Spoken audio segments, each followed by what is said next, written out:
갑자기 내게 나타나준 너 난 아무 말도 할 수가 없었지 첫눈에 반한다는 이야기가 널 보는 순간 이해가 됐어 매번 야야야야야 불러 널 야야야야 내 맘을 고백하려고 타이밍만 보는 나 그런 나를 넌 보며 왜 그러냐고 묻네 너 때문에 I'm going crazy I'm going crazy 무뎌져 버린 내 가슴이 뛰어 I'm going crazy yeah. 시간은 계속 흘러만 가고 기다리다 hi friends எல்லாருக்கும் வணக்கம் welcome back to lovely Tamil channel so இன்றைக்கி வந்து ஒரு sick டே vlog அது வந்து ஒரு ரீசெட் டே விலாக் தான் பார்க்க போகிறோம் ஒரு 4 நாளாக செம்ம ஃபீவர் செம்ம கோல்டு அந்த மாதிரி இருந்துச்சு ஸோ ஒன்றுமே பண்ணல ஒன்றுமே ஷூட் பண்ணல எதுவுமே பண்ணல நிறைய பேர் வந்து ஏங்கா விலாகே இல்லை அப்படின்னு சொல்லி கேட்டிருந்தீங்க ஸோ சுத்தமாக முடியாமல் இருந்துச்சு இன்ஸ்டாகிராம் எங்கேயுமே ஆக்டிவாக இல்லை இன்றைக்கி வந்து ஓரளவு பரவாயில்ல கொஞ்சமாக கோல்டு மட்டும்தான் இருக்குது ஹெட்டே கொஞ்சம் இருக்குது மற்றபடி எந்திரிக்க முடியாமல் இருந்ததெல்லாம் இல்லை இன்றைக்கி வந்து பொட்டிக்கும் நான் வந்து லீவ் விட்டுருந்தேன் ஒரு 2-3 நாளாக ரொம்ப கஷ்டமாக இருந்துச்சு சமைச்சிக்கிட்டு வேலை பார்த்துக்கிட்டு அதோட இந்த கோல்டோடு வச்சுட்டு ஃபீவர் எவ்வளோ இருந்தாலும் தாங்கிக்கலாம் அந்த ஜலதோஷம் இருந்தால் இருமல் இருந்தால் எவ்வளோ கஷ்டமாக இருக்குன்னு அப்பா இந்த 3 நாளில் நான் வந்து அப்படியே படுத்துருவேன் எது இருந்துச்சுனாலும் சமையல்லாம் அப்படியே போட்டுருவேன் லோ கார்பில் வேறு இருக்கேன் அப்படிங்கிறதுனால நானே சமைச்சு தான் சாப்பிட்ணும் அப்படிங்கிற மாதிரி இருக்கிறதுனால ரொம்ப கஷ்டமாக இருந்துச்சு ஸோ அதனால ஒரு 3 நாளாக ஒரு 3-4 நாளாக எதுவுமே ஷூட் பண்ணல அதனால தான் விலாக்லாம் எதுவுமே ஷூட் இருந்ததுக்கு இன்றைக்கி வந்து ரொம்ப பெட்டராக இருக்கேன் நான் ரொம்ப டல்லாக இருந்தேன்னா ரொம்ப ஓடுன்னு இருந்தேன்னா சாரி இன்றைக்கி நல்லா படுத்து தூங்கினேன் பொட்டிக்கு ஒர்க் எதுவுமே இல்லை எனக்கு ஃபுல்லாகவே எல்லாத்துக்கும் லீவ் விட்டுருந்தேன் மத்தியானமும் வெறும் நான் எனக்கு வந்து ஒரு முட்டை மசாலாவும் இதுவும் மட்டும்தான் பண்ணிக்கிட்டேன் வேறு எதுவும் பெரிய சமையல்லாம் எதுவும் பண்ணல இன்றைக்கி வந்து ஓரளவு ஓகே ஸோ நாலுலேருந்து மறுபடியும் நம்மளோட ரொட்டீன் வந்து ஸ்டார்ட் ஆகிடும் அப்படிங்கிறதுனால எனக்கு ஒரு குட்டி ரீசெட் மாதிரி இருக்க போது காய வச்சதெல்லாம் அப்படியே இருக்குது ஸோ இதெல்லாம் மடித்து வச்சுட்டு கொஞ்சம் க்ளீனிங் வேலை இருக்குது இதை முடிச்சுட்டு இன்றைக்கி ஆல்மண்ட் பட்டர் செய்யலாம் அப்படின்ட்டு இருக்கேன் ஸோ இதை முடிச்சுட்டு நான் ஆல்மண்ட் பட்டர் செய்யலான் இருக்கேன் தீந்து போச்சு கடையில் வாங்கினதும் தீந்து போச்சு ஃபேனெல்லாம் போடாமல் உட்காந்துருக்கவும் வேர்க்குது ஸோ நிறைய பேர் கேட்டிருந்த ஆல்மண்ட் பட்டர் ரெசிபியும் இன்றைக்கி உங்களோட ஷேர் பண்ணிக்க போகிறேன் அதை வந்து நீங்கள் எல்லா நட்டுக்குமே யூஸ் பண்ணிக்கலாம் எல்லா நட்ஸுக்குமே யூஸ் பண்ணிக்கலாம் பீனட் பட்டர் ஆல்மண்ட் பட்டர் எல்லாமே நீங்கள் வீட்டிலே செஞ்சுக்கலாம் ரொம்ப காஸ்ட் எஃபெக்டிவாகவும் இருக்கும் நீங்கள் 1 கிலோ பாதாம் வாங்கி செஞ்சிங்கன்னா ஸோ நீங்கள் ஒரு கிலோ பாதாம் வந்து 700-800 1 கிலோ ஆல்மண்ட் பட்டர் வந்து 1300 அந்த மாதிரி வரும் ரொம்ப சிம்பிள் தான் நார்மலாக மிக்சிலே செஞ்சிடலாம் ஸோ அந்த ரெசிபி உங்களோட ஷேர் பண்ணிக்க போகிறேன் அண்ட் கொஞ்சம் ப்ளவுஸ் ஆல்ட்ரேஷன்ஸ் அண்ட் நான் ஏற்கனவே இப்போ ரீசெண்டாக ஸ்டிச் பண்ண ட்ரெஸ்ஸஸ்லாமும் உங்களோட ஷேர் பண்ணிக்க போகிறேன் அப்புறம் கொஞ்சம் ப்ளவுஸ் ஆல்ட்ரேஷன் இதெல்லாம் இருக்க போது கொஞ்சம் க்ளீனிங் கொஞ்சம் mix and match sari blouses ஒரு ரெசிபி இந்த மாதிரி தான் அந்த vlog இருக்க போது ஒரு சிக் டேயில் ஒரு ரீசெட் பண்ணுற மாதிரி இருக்கிற ஒரு நாள் தான் ஸோ வாங்க வீடியோக்குள்ளே போகலாம் ஃபஸ்ட்டு கிச்சனை முடிச்சிடலாம் அப்படின்னு சொல்லிட்டு ஏற்கனவே விளக்கியிருந்த பாத்திரத்தெல்லாம் எடுத்து வச்சுட்டு ஒரு லோடு வந்து டிஷ்வாஷர் போட்டு விட்டுட்டேன்னா முடிஞ்சிடும் மாமாவுக்கும் மத்தியானம் வந்து ரைஸ் மட்டும் தான் வச்சுருந்தேன் ரைஸ் வச்சுட்டு நேற்று வச்ச குழம்பு கொஞ்சம் இருந்துச்சு ஸோ அவங்க வந்து அதை சாப்பிட்டுக்கிட்டாங்க ரைஸ்னால் திணை ரைஸ் வச்சுருந்தேன் ஸோ அதை வந்து அவங்க சாப்பிட்டுக்கிட்டாங்க ஒரு அக்கா இப்போ எனக்கு வந்து ஹெல்ப்புக்கு வராங்க பாத்திரம் விளக்கிட்டு வீடு கூட்டி கொடுத்துட்டு அதுக்கப்புறம் வாரத்தில் 2 நாள் வீடு வந்து மோப் போட்டு கொடுக்கறதுக்கு ஒரு அக்கா வராங்க ஆனால் அவங்க பொண்ணை பார்க்கறதுக்கு சென்னைக்கு ஒரு 3 நாள் இதே டைமில் போயிட்டாங்க ஸோ எல்லாம் வந்து ஒரே நேரத்தில் இதான மாதிரி அப்படியே ஜம்பலாக ஆகிடுச்சு ஸோ அதனால தான் கிச்சன்லாம் ரொம்ப நீட்டாலாம் இருக்காது நான் அன்றைக்கி பாத்திரத்தை மட்டும் விளக்கி வச்சுட்டா வேலை முடிஞ்சு போயிடும் நான் மறுநாளுக்கு இருக்கும் அப்படிங்கிற மாதிரி தான் ஓட்டிக்கிட்டு இருக்கேன் ஸோ இனிமேல் தான் மறுபடியும் ஆர்கனைஸ் பண்ணணும் அண்ட் எல்லா வீடியோலையும் வெயிட் லாஸ் அப்டேட் கேட்கறதுனால இதுலேயும் சொல்லிடுறேன் 73 கேஜி 72 இன்னும் வரவே இல்லை 73 74 அப்படி தான் ஃப்ளக்ஷுவேட் ஆகிக்கிட்டே இருக்குது நான் வந்து ரொம்ப ரெஸ்ட்ரிக்ட்லாம் பண்ணுறதில்ல என்ன சாப்பிட்றனோ அது எவ்வளோ சாப்பிட முடியுமோ எவ்வளோ எனக்கு தேவையோ அவ்வளோ நான் சாப்பிட்ருவேன் ஸோ ஃப்ளக்ஷுவேட் ஆக தான் செய்யும் இந்த மாதம் ஃபுல்லாகவே லாஸ்ட் மந்த்தும் எனக்கு ஒரு 2 கேஜி அந்த மாதிரி தான் குறைஞ்சிருந்துச்சு இந்த மாதமும் ரொம்ப கம்மி தான் அண்ட் என்னோடய கோல் வெயிட் வந்து வெறும் 70 தான் அதுக்கு கீழே வந்து போகணுன்னு இல்லை என்னோடய ஹைட் வந்து 173 நான் 70 கேஜி தான் வந்து கோலாக வச்சுருக்கேன் ஸோ 70 கேஜி அந்த மாதிரி தான் அண்ட் நீங்கள் எதுக்காக வெயிட் லாஸ் பண்ணுறீங்க ட்ரீட்மெண்ட் ட்ரீட்மெண்ட் போகிறீங்களா அப்படிலாம் கேட்குறவங்களுக்கு நான் இன்னும் டாக்டரெல்லாம் எதுவும் போய் பார்க்கல அதுக்காக அப்படிங்கிற மாதிரியெல்லாம் போய் டாக்டர்லாம் பார்க்கல. ஆஃப்டர் வெயிட் லாஸ் வந்து இப்போது நிறைய சிம்டம்ஸ் வந்து எனக்கு பிசிஓடியில் குறைஞ்சிருக்கு. ஸோ நான் அது எல்லாத்தையுமே டீட்டெயில்டாக வந்து Q&A வீடியோவில் வந்து ஷேர் பண்ணிக்கிறேன். ஸோ இன்னைய வெயிட் வந்து எனக்கு 73 அந்த மாதிரி இருக்குது, 73.2 அந்த மாதிரி இருக்குது. மாமா வந்து இன்னும் அவங்களுக்கு நல்லா வெயிட் லாஸ் ஆகிட்டே தான் இருக்குது. அவங்க வந்து லோ கார்ப் கிடையாது, அவங்க நார்மல் வெயிட்டில் தான் இருக்காங்க, நார்மல் டயட்டில் தான் இருக்காங்க. ஸோ அவங்களுக்கு நல்லா வெயிட் லாஸ் ஆகிட்டு இருக்கு. அவங்களோட கோல் வந்து 80 kg, அவங்க 80 வச்சுருக்காங்க, இப்போ 89, இன்னும் ஒரு 9 kg வந்து அவங்களுக்கு இருக்குது. எனக்கு இன்னும் ஒரு 3 kg இருக்குது. 70னா இன்னும் ஒரு 3 கிலோ மட்டும் இருக்குது. ஸோ அந்த க்ளோஸில் நீங்கள் வர்றப்போ உங்களுக்கு எப்பயுமே மெதுவாக தான் வந்து வெயிட் லாஸ் ஆகும். ஸோ அதனால் ஆகலை அப்படிங்கிறதுக்காக ரொம்ப இது பண்ணாதீங்க, நீங்கள் பண்ணுறதை பண்ணிக்கிட்டே இருங்க. ஸோ இப்போ வந்து கிச்சன்லாம் க்ளீன் பண்ணிவிட்டு பாத்திரத்தை மட்டும், கிச்சன்லாம் ஒன்றும் க்ளீன் பண்ணல, மத்தியானமும் நான் ஒன்றும் பெருசாக சமைக்கலைங்கிறதுனால ஒன்றும் சிம்பிளாக தான் இருந்துச்சு. நீங்கள் என்னக்கா சீட் மீல் எடுப்பீங்க, நீங்கள் என்ன வந்து உங்களுக்கு ரொம்ப பிடிச்சது எது சீட் மீல் எடுப்பீங்க அப்படின்னு கேட்குறதுக்கு இதுதான். நான் வந்து ஆல்மண்ட் பட்டர் பிரியை ஆகிட்டேன், அன்ஸ்வீட்டன்ட் எதுவுமே இருக்காது. இதுதான் நான் இன்றைக்கி எப்படி செய்கிறது அப்படின்னு உங்களோட ஷேர் பண்ணிக்க போகிறேன். ஸோ 1 கிலோ பாக்ஸ் வாங்கினா 1 கிலோவையும் காலி பண்ணிட்டேன். நான் வந்து ஆல்மண்ட் பட்டர் ரொம்ப விரும்பி சாப்பிடுவேன், ஆனால் அடிக்கடி சாப்பிட மாட்டேன். அதாவது அந்த மீல் ஈவினிங் மீலோட சாப்பிட்றேன்னா நிறையா ஒரு 3-4 ஸ்பூன் எடுத்து வச்சு ஈவினிங் மீலோட சாப்பிட்ருவேன். இடையில ஸ்நாக் பண்ண மாட்டேன். ஸோ அது வந்து இடையில ஸ்நாக் பண்ணக்கூடாது அப்படிங்கிறதுக்காக பண்ண மாட்டேன். எல்லாமே ஆல்ட்ரு பண்ணுறதுக்காக எடுத்து வச்சுருக்கேன். இது எல்லாமே அமேசான்லேருந்து வாங்கின ரெடிமேட் ப்ளவுசஸ். முன்னாடி வாங்கினது நான் ஏற்கனவே வீடியோவில் காமிச்சிருக்கேன், நிறைய வீடியோஸில் வந்து ஸ்டைலிங் பண்ணியும் காமிச்சிருக்கேன், சாரீஸோட போட்டும் காமிச்சிருக்கேன். ஸோ இந்த ப்ளவுசஸ் எல்லாமே அதுதான். நான் இதோட லிங்க்ஸ் வேணால் கீழே டிஸ்கிரிப்ஷன் பாக்ஸில் வைக்கிறேன். ரொம்ப சூப்பரான ப்ளவுஸ் வந்து ஸ்டுடியோ ஷிங்கார் பிராண்டோடது. குவாலிட்டி வந்து A-கிளாஸாக இருக்கும். எனக்கு ஸ்டுடியோ ஷிங்காரில் பிடிச்ச ப்ளவுசஸ் அண்ட் இந்த ப்ளவுசஸோட லிங்க் வந்து வேணால் நான் கீழே டிஸ்கிரிப்ஷன் பாக்ஸில் வைக்கிறேன், செக் பண்ணி பாருங்கள். இது வந்து ரொம்ப பெருசாகிடுச்சு, இப்போ 42 அந்த சைஸில் எடுத்தது. ஸோ எனக்கு இப்போ இங்கே இவ்வளோ தூரம் பிடிக்கணும். 436 சைஸில் தான் இருக்கேன். இது வந்து 42, 40 அந்த மாதிரி எடுத்தது. ஸோ அதனால் ஃபுல்லாக வந்து ஆல்ட்ரு பண்ணுறதுக்காக எல்லா ப்ளவுஸும் எடுத்து வச்சேன். இந்த ப்ளவுஸ் வந்து வாங்கையிலேயே இது வந்து 36ன்னு வாங்கிட்டேன். இப்போ தான் பத்துது. இதெல்லாம் பத்துமா அப்படின்னு நான் கனவுல இருந்தேன், ஆனால் இப்போ வந்து பத்துது. பேசிக் காட்டன் ப்ளவுஸு. ஸோ எல்லா ப்ளவுஸுமே ஸ்டுடியோ ஸ்ட்ரிங்காரோட தான். நான் நிறைய தடவை போட்டு வந்து காமிச்சிருக்கேன், நிறைய வீடியோவில் ஸ்டைலிங் பண்ணியிருக்கேன். நான் இந்த லிங்க்ஸ் கிடச்சிச்சுன்னா கீழே டிஸ்கிரிப்ஷன் பாக்ஸில் வைக்கிறேன். எது அவைலபிளாக இருக்குன்னு தெரியல, பட் லிங்க்ஸ் கிடச்சிச்சுன்னா வைக்கிறேன். அண்ட் இதே மாதிரி ஒரு சில்வர் இருக்கும். ரெண்டுமே என்னோட அட்மோஸ்ட் ஃபேவரட். அட்லீஸ்ட் எல்லார்ட்டையும் இந்த ஒரு ப்ளவுஸாவது இருக்கணும்னு சொல்லுவேன். ஏன்னா ரொம்ப சட்டில் கோல்டாக இருக்கும். நிறைய சாரீஸோட நீங்கள் மிக்ஸ் அண்ட் மேட்ச் பண்ணுறதுக்கு ரொம்ப பியூட்டிஃபுல்லாக செட் ஆகும். ஸோ இதெல்லாம் வந்து ஆல்டர் பண்ணுறதுக்கு எடுத்து வச்சிருக்கேன். இதெல்லாம் நாளைய வேலை தான். இன்னும் நிறைய பேர் கேட்டது வந்து கோழி முட்டை. ஸோ முட்டை வந்து நீங்கள் பிராய்லர் எடுத்துக்கிறீங்களா, நாட்டுக்கோழி எடுத்துக்கிறீங்களா நிறைய பேர் கேட்டிருந்தீங்க. இந்த மாதிரி ஆத்தா வந்து வாங்கி கொடுத்து விடுவாங்க கிராமத்துலேருந்து.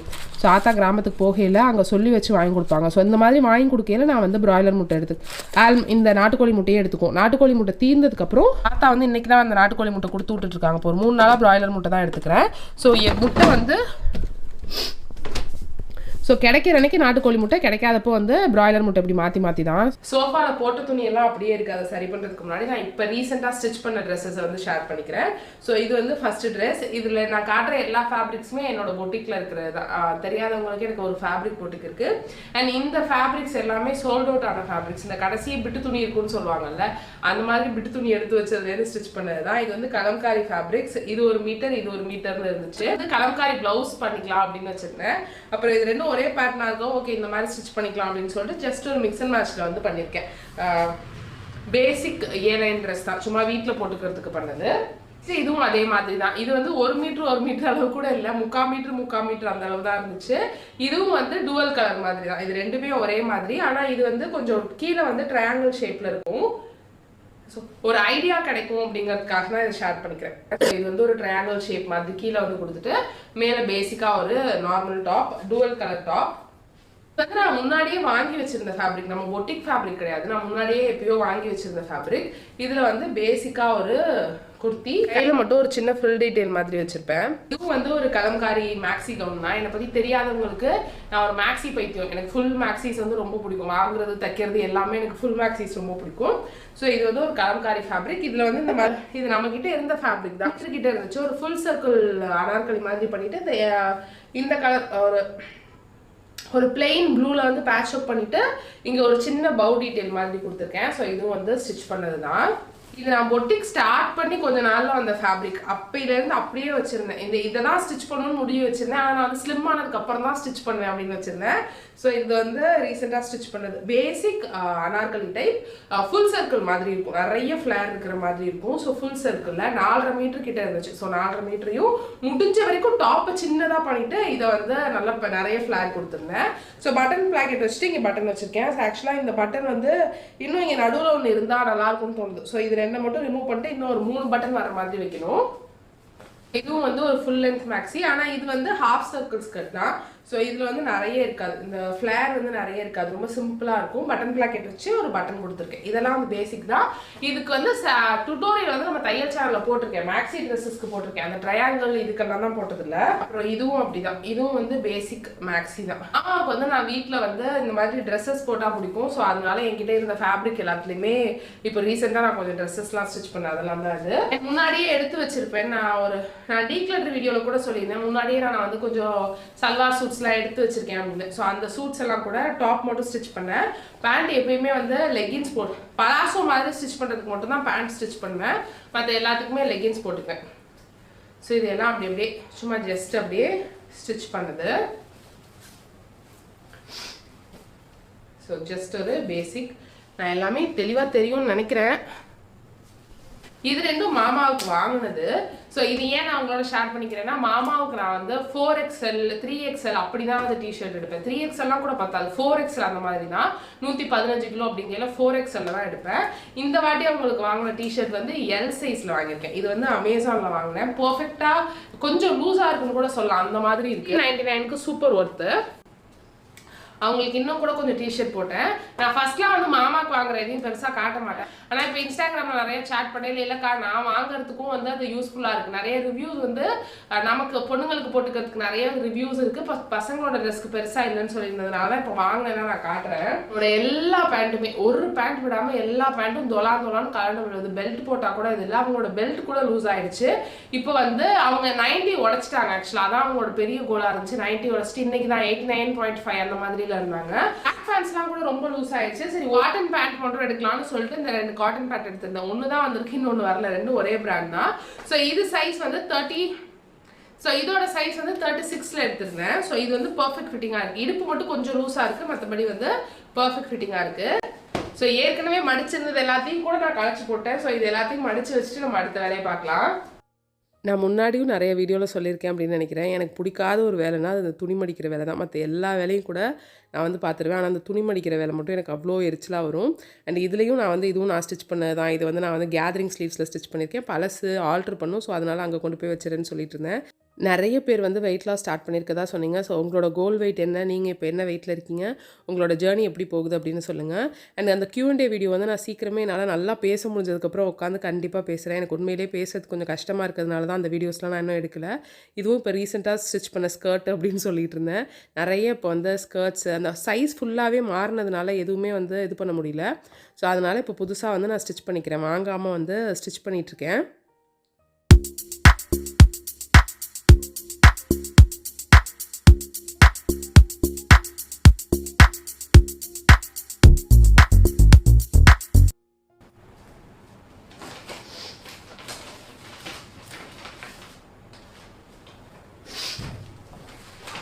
இங்கேருந்து நான் பேசுறது கேட்குதா, நான் பண்ணுறது தெரியுதான்னு தெரில. இது எல்லாமே வந்து 1 வீக் முன்னாடியே ஆடிட்டர் ஆஃபீஸ் போகணும் அப்படிங்கிறதுக்காக. ஸோ ஐடி ஃபைல் பண்ணுறதுக்காக எல்லா பேங்க் அக்கௌண்ட்ஸ் ஸ்டேட்மெண்ட்ஸும் எடுத்துகிட்டு வந்தோம். ஆனால் அதுக்கப்புறம் அதுக்கப்புறம் உடம்பு சரியில்லாமல் எங்கேயும் போக முடியல. 2 பேரும் சேர்ந்து தான் போவோம். எப்பயுமே ஐடி ஃபைல் பண்ணுறதுக்கு இதுக்கெல்லாம் எப்பயுமே 2 பேரும் சேர்ந்து தான் போகிறதுனால ஃபைலெல்லாம் எடுத்து எல்லா அக்கௌண்ட் 2 பேரோட பிஸ்னஸ் அக்கௌண்ட்ஸ் 2 பேரோட பர்சனல் அக்கௌண்ட் எல்லாமே எடுத்தோம். ஆனால் வந்து எனக்கு உடம்பு சரியில்லாமல் போனதுனால போகல. அது போகாது, நம்ம செக் பண்ணுவோம்ல, ஜஸ்ட் எல்லாம் கரெக்டாக இருக்கா அப்படின்னு செக் பண்ண அன்றைக்கி உட்காந்து செக் பண்ணிட்டு ஃபைலில் கூட வைக்காமல் பப்பரக்கான்னு போட்டு வச்சுருக்கேன். இது எல்லாமே வேறு இடத்துக்கு போக வேண்டியது. கண்ணாடி ரூமுக்குள்ளே இன்ஸ்டேப்பு சாக் பீஸ் இதெல்லாம் போக வேண்டியது. அதெல்லாம் ஒரு ஓரமாக வச்சுருக்கேன். துணியை மட்டும் முடிச்சிட்டேனாலே எனக்கு பாதி வேலை முடிஞ்ச மாதிரி ஆகிடும். அண்ட் நான் போடுற ரப்பர் பேண்ட் மாதிரி இருக்கிறது. ஸோ இது வந்து நல்ல முடி மாதிரியே இருக்கும். ஸோ இதுதான் நான் வந்து போடுறது. மோஸ்ட்லி பன் மாதிரி சுற்றி விடுறதுக்கு சில சமயம் இதுதான் நான் யூஸ் பண்ணுவேன். இது நான் சென்னையில் வாங்கினேன். சென்னையில் வந்து டைட்டருக்கு ஹேர் எக்ஸ்டென்ஷன்லாம் வாங்குவோம்ல, அங்கே வந்து ஒரு தடவை போயிருக்கையில் எனக்கு இந்த மாதிரி ஒரு 4-5 வாங்கிட்டு வந்தது. அதுதான் இது. 3 நாளில் இவ்வளோ துணி சேர்ந்துச்சானா இல்லை, நான் ஒரு வாரமாகவே எதையுமே மடிக்கல, அதனால தான் இவ்வளோ இது. நம்ம இந்த இடையில ஹால் ஷூட் பண்ணதும் அப்படியே. அண்ட் இது எல்லாமே வந்து இன்ஸ்கர்ட்ஸ். இப்போ ரீசெண்டாக நான் வந்து ஸ்டிச் பண்ணிக்கிட்டது. இந்த ஃபேப்ரிக் வந்து நம்ம கிட்ட இருக்கு. அது ஹக்கோபா அப்படின்னு சொல்லுவாங்கல்ல, அந்த மாதிரி ஒரு எம்ப்ராய்டரி ஃபேப்ரிக். ஸோ இந்த மாதிரி ஃபுல் எம்ப்ராய்டரி ஃபேப்ரிக். இது வந்து நான் வந்து ஃபிஷ் டெயில் இன்ஸ்கர்ட் மாதிரி ஸ்டிச் பண்ணிட்டேன். ஷேப் அந்த பனியன் மெட்டீரியலில் இருக்கிறது போட பிடிக்கலன்னா அது ரொம்ப நல்லாயிருக்கும். ஸோ இந்த மாதிரி ஒரு ஷேப்போட வந்திருக்கும். ஸோ இப்படி ஷேப்போட வரும். ஸோ கீழே வந்து இந்த மாதிரி எம்ப்ராய்டரி இருந்திருக்கும். இதுவும் நம்ம பொட்டிக்கில் இருக்க ஃபேப்ரிக் தான். இதில் வந்து இன்னும் கொஞ்சம் கலர்ஸ் இருக்குது. எல்லா கலரும் இல்லை ஆனால் கொஞ்சம் கலர்ஸ் வந்து இன்னும் இருக்குது. பண்ணிக்கிட்டேன். இதுக்கு வந்து 1.25 மீட்டர் மட்டும் தான் தேவைப்படும். ஒரு இன்ஸ்கர்ட்டுக்கு என் சைஸ்க்கு என் ஹைட்டுக்கே வந்து 1.25 மீட்டர் தான். இதோட டுட்டோரியல் இந்த ஃபிஷ் டெயில்ஸ் இன்ஸ்கர்ட் எப்படி ஸ்டிச் பண்ணுறது, ஷேப்பாக எப்படி ஸ்டிச் பண்ணுறதுக்கும் நம்ம தையல் சேனலில் வீடியோ இருக்குது. ஸோ இது எல்லாமே வந்து நான் எனக்கு ரீசெண்டாக ஸ்டிச் பண்ணிக்கிட்டது. ஓரளவு துணி எல்லாத்தையும் கிளியர் பண்ணியாச்சு. இதை கிளியர் பண்ணிட்டனால எனக்கு ஓகே தான். மற்ற வேலையெல்லாம் அப்புறம் பார்த்துக்குவேன். இது வந்து ஈவினிங் தான் நடக்குது. இப்போது மத்தியானம்லாம் நல்லா படுத்து தூங்கினேன். ஸோ ஈவினிங் தான். இன்னும் நிறைய க்ளீன் பண்ணி நிறையா விளாக் எடுக்கலாம்னு நினச்சிருந்தேன், ஆனால் எனக்கு இப்போவே முடியல. ஸோ ஆல்மண்ட் பட்டர் ரெசிபியோட இந்த விளாக் வந்து முடிஞ்சிடும் நினைக்கிறேன். ஒரு கேஷுவல் டே விளாக் தான். இவ்வளோ தான் என்னால் செய்ய முடியுது. அதுக்கு மேலே எனக்கு எதுவும் செய்ய முடியல. ஸோ இப்போ ஆல்மண்ட் பட்டர் எப்படி செய்கிறது அப்படின்னு பார்க்கலாம். ஆல்மண்ட் பட்டரை வந்து சீட் மீல்னு சொல்ல முடியாது. ஏன்னா நான் ஆல்மண்ட் பட்டர் எடுத்துக்கலாம். அது வந்து அந்த லோ கார்பில் தான் இருக்கும். ஸோ அதனால நான் ரொம்ப விரும்பி சாப்பிட்றது இப்போ அப்படின்னா ஸ்நாக்ஸ் மாதிரி எனக்கு கொஞ்சம் பிடிச்சி சாப்பிட்ணுன்னா நான் ஆல்மண்ட் பட்டர் வந்து ஈவினிங் மீலோடு எடுத்துக்குவேன். ஸோ ரொம்ப சிம்பிள். வெறும் ஆல்மண்டும் மிக்ஸி ஜாரும் இருந்துச்சுன்னா போதும். ஃபுட் ப்ராசஸ் இருந்துச்சுன்னா இன்னும் கொஞ்சம் ஈஸியாக இருக்கும். ஸோ ஆல்மண்ட்ஸை வந்து நல்லா வறுத்துக்கோங்க. வெறும் எம்டி வானலியில் போட்டு நல்லா வறுத்துக்கோங்க. நல்லா வந்து ஒரு மாதிரி கோல்டன் ப்ரௌன் ஆகி அது நல்லா வெடிக்கிற மாதிரி வரணும். அது வரைக்கும் மீடியம் ஃப்ளேமில் வச்சு வறுத்துக்கிட்டே இருங்க. ஒரே ஒரு தோல் மட்டும் இருந்துச்சு, அதை எடுத்துட்டேன். இந்த ஸ்டேஜ் தாண்டி மறுபடியும் அது வந்து ஒரு மாதிரி வெடிக்கிற ஸ்டேஜ் வரும். அது வரைக்கும் நல்லா வந்து ட்ரை ரோஸ்ட் பண்ணிடணும். இதே மாதிரி தான் நீங்கள் வந்து பீனட் பட்டர் எடுக்கிறீங்க அப்படின்னாலும் நம்மளோட வேர்க்கடலையை நல்லா வறுத்து அதுக்கப்புறம் இது பண்ணணும். இதில் வந்து நீங்கள் ஸ்டோர் பாட் கடையில் வாங்கினீங்கன்னா ஒன்று காஸ்ட் நிறையா இருக்கும், இன்னொன்று ப்ரிசர்வேட்டிவ்லாம் இல்லாத நம்ம பார்த்து வாங்கணும். ஸோ நிறைய இதில் வந்து சுகர்லாம் ஆட் பண்ணியிருப்பாங்க. சுகர் ப்ரிசர்வேட்டிவ்லாம் இருக்கும். அன்ஸ்வீட்டனும் உங்களுக்கு கிடைக்கும். நீங்கள் ரெடிமேட் தான் பெஸ்ட் அப்படின்னு நினச்சிங்கன்னா நீங்கள் ரெடிமேடே வாங்கிக்கலாம். ஸோ இந்த அளவு வந்ததுக்கப்புறம் இது வந்து ஒரு மிக்சர் ஜாரில் போட்டுக்கோங்க. நார்மலாக நம்மள்ட்ட இருக்கிற மிக்சியில் தான் போடுறேன். ஃபுட் ப்ராசஸர் உங்கள்கிட்ட இருக்குன்னா நீங்கள் அந்த ஃபுட் ப்ராசஸர் பிளேட் வச்சு போட்டிங்கன்னா இன்னுமே கூட சீக்கிரம் ஆகிடும். பல்ஸ் பண்ணிக்கிட்டே இருக்கணும்னு அவசியம் கிடையாது. அது வந்து அப்படியே ஓடிக்கிட்டே இருக்கும். ஸோ இதில் பாதி அளவு மட்டும் போடுறேன். இன்றைக்கி நான் போட்டிருக்கிறது 1/4 கிலோவுக்கு கொஞ்சம் கம்மி. ஒரு 1 வீக் வரைக்கும் வரும். நான் அந்த மாதிரி ஒரு 2 ஸ்பூன் எடுத்தேன்னா ஒரு 1 வீக் வரைக்கும் வரும். ஃபஸ்ட்டு ஒரு பல்ஸ் கொடுத்து 2-3 பல்ஸ் கொடுத்து எடுத்துக்கோங்க. அந்த மாதிரி எடுத்து பவுடர் ஆனதுக்கப்புறம் நம்ம வந்து இது இனிமேல் நம்ம வலிச்சு விட்டு அதை அடிச்சுக்கிட்டே இருக்க வேண்டியதான். கொஞ்சம் நேரம் தான் அப்படியே ஓட்டிக்கிட்டே தேங்காய்லாம் அரைக்கிற மாதிரி இல்லாமல் கொஞ்சம் பல்ஸ் கொடுத்துட்டு எடுத்துடணும். இந்த மாதிரி ஒட்டை இருக்கிறதுலாம் ஒட்டிக்கும். ஸோ அதெல்லாம் எடுத்து இது பண்ணும். ஃபஸ்ட்டு டைட் ஆகிட்டு அதுக்கப்புறம் லூஸ் ஆகும். நீங்கள் வந்து சுகர்லாம் எடுத்துக்குவீங்கன்னா இதில் பேரிச்சம்பழம் அப்புறம் வந்து கொஞ்சமாக கிஸ்மிஸ்லாம் இருக்குல்ல, அதெல்லாம் போட்டு அரைச்சிங்கன்னா கொஞ்சம் ஸ்வீட் டேஸ்ட்டும் கொடுக்கும். ஸோ நீங்கள் குழந்தைங்களுக்குலாம் ஜாமுக்கு பதிலாக இந்த மாதிரி கொடுக்கலாம். அப்போ நீங்கள் வந்து அதெல்லாம் ஆட் பண்ணிக்கலாம். சுகர் சேர்த்துக்கிறீங்கன்னா ஆட் பண்ணிக்கலாம். இந்த மாதிரி டைட் ஆகிட்டு அப்புறம் இந்த மாதிரி லூஸ் ஆகும். கடையில் வாங்குற அதே ஆல்மண்ட் பட்டர் டேஸ்ட் தான் இருக்கும். அன்ஸ்வீட்டன்ட் ஆல்மண்ட் பட்டர் எப்படி இருக்கோ அதே மாதிரி தான் இருக்கும். சில பேர் இதில் லைட்டாக உப்பு போட்டுக்குவாங்க. நான் வந்து எனக்கு அது ப்ரிஃபர் இல்லைங்கிறதுனால நான் போடுறதில்ல. ஸோ இந்த மாதிரி அடிக்க லூஸ் ஆகும். ரொம்ப ஒரு மாதிரி எண்ணெய் மாதிரி ஆகிற அளவுக்கும் விட்டுறாதீங்க. இதுக்கு அடுத்த ஸ்டேஜில் கொஞ்சம் லிக்விட் கன்சிஸ்டன்சியில் இருக்கும். அந்த கன்சிஸ்டன்சியில் இந்த கன்சிஸ்டன்சி வந்து கரெக்டாக இருக்கும். இப்படி ஸ்பூனில் எடுத்தால் இந்த மாதிரி எடுத்து கீழே வர அளவுக்கு இருந்த கன்சிஸ்டன்சி இருந்துச்சுன்னா ஓகே. இது நீங்கள் வந்து பழம்லாம் சாப்பிட்றீங்க, ஸ்மூத்தி பவுல்லாம் சாப்பிட்றீங்கன்னா அதோட டிப்பாக எடுத்துக்கலாம். வெள்ளரிக்காய் இதெல்லாம் அப்படியே எடுத்துக்கலாம். நான் வெறும் வாயிலேயே தான் சும்மா உட்காந்து தின்னுட்ருப்பேன். சாயங்கால நேரத்தில் மீல் சாப்பிட்டுட்டு ஒரு 2 ஸ்பூன் 3 ஸ்பூன் வரைக்கும் தின்னுட்ருப்பேன். ஃப்ரிட்ஜில் ஸ்டோர் பண்ணிட்டீங்கன்னா மோர் தென் 10-20 டேஸ்க்கு அப்படியே இருக்கும். உங்களுக்கு இந்த வீடியோ பிடிச்சிருக்கும் அப்படின்னு நினைக்கிறேன். ஃப்ரெண்ட்ஸ் பிடிச்சிருந்துச்சுன்னா கீழே இருக்க லைக் பட்டனை கிளிக் பண்ணி உங்கள் ஃப்ரெண்ட்ஸ் அண்ட் ஃபேமிலியோட இந்த வீடியோ ஷேர் பண்ணிக்கோங்க. நம்ம சேனலுக்கு புதுசாக இருக்கீங்க, vlogs, வெயிட் லாஸ், ஹால்ஸ் எல்லாம் உங்களுக்கு பிடிக்கும்னா கீழே இருக்க ரெட் கலர் சப்ஸ்கிரைப் பட்டனை கிளிக் பண்ணி சப்ஸ்கிரைப் பண்ணிட்டு கூடவே பக்கத்தில் இருக்க நோட்டிஃபிகேஷன் பெல்லையும் டிக் பண்ணுங்கள். Have a nice day. Thank you so much for வாட்சிங். பாய்.